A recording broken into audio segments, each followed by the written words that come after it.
8, I spent a lot of time in my parents' living room in Uganda teaching my imaginary class. In my left hand, I held a stick.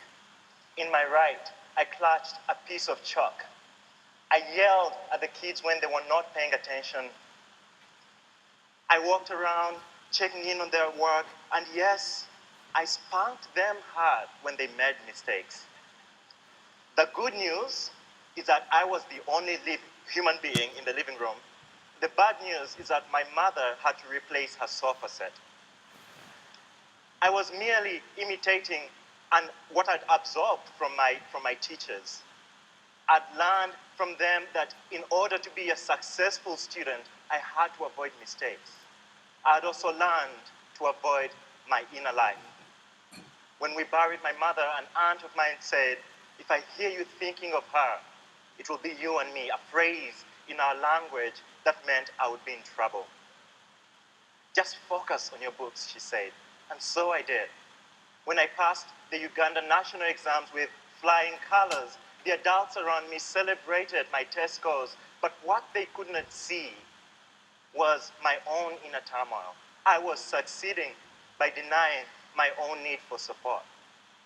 And so when 10 years later, I attended a youth leadership program at the United World College, a high school in Canada, and the first male coordinator, the first adult male coordinator I saw was wearing an earring and thermal underwear, which to me looked like women's tights. I found myself thinking, I am an evangelical Christian and I'm going to be taught by a bunch of atheists and homosexuals.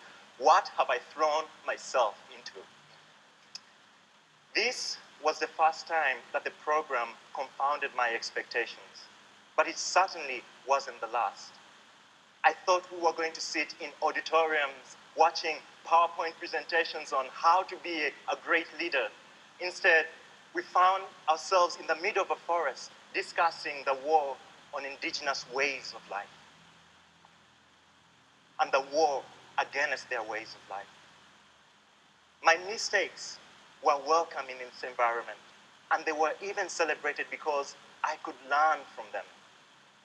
Where I expected to be told what to do, I was invited to ask my own questions and to imagine my own answers in the world.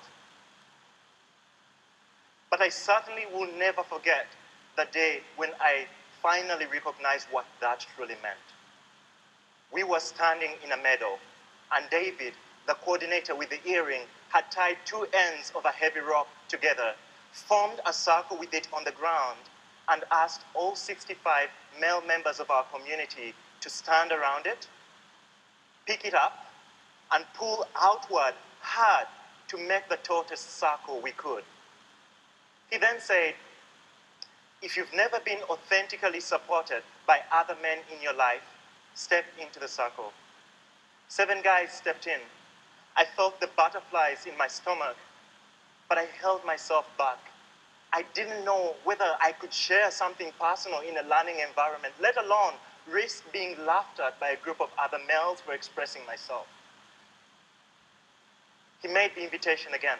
If you've never been authentically supported by other men in your life, step into the circle. Still, I didn't move. I didn't know whether I could trust my peers with some of my own life struggles. But when David made the invitation for the third and last time, if you've never been authentically supported by a group of other males before, step into the circle. I didn't want to move in the world with my struggles unnoticed and unacknowledged anymore. And so I stepped in. Our task was to climb onto the rope and walk around the circle in midair, keeping our balance with our hands on the other guy's shoulders. I could see the veins bulging out of my peers' hands, sweat dripping down their faces as they pulled, like my life depended on it. On the outside, I was suspended.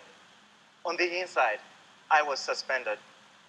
When I came back to my original spot and stepped off the rope, I sobbed like my heart had been ripped open.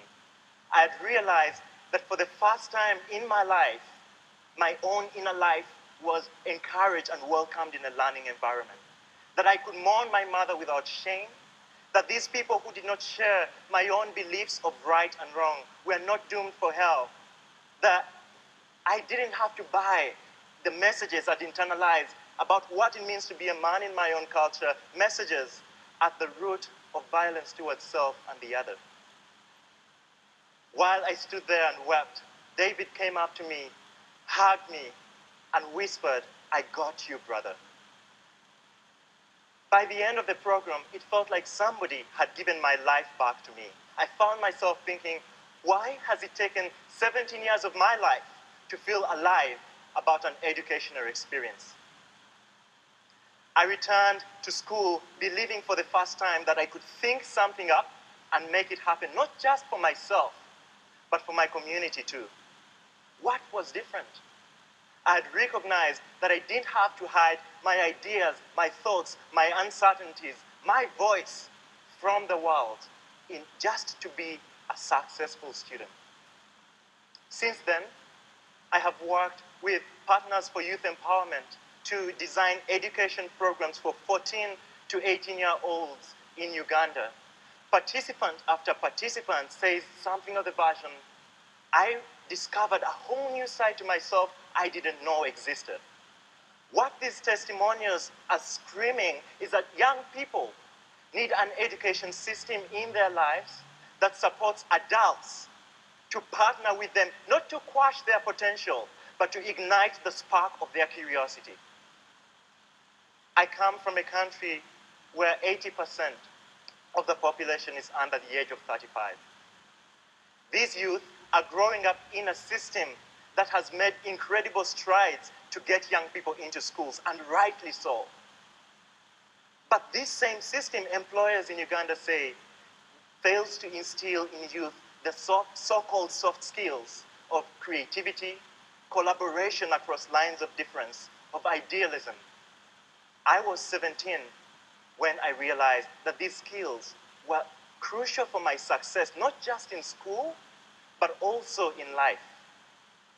If a 3-week program could change what I thought I was capable of, imagine what could happen if we use our resources, our research, our innovation to create an education system that helps young people, not just the rich and the privileged, but all of them to feel alive about their own education.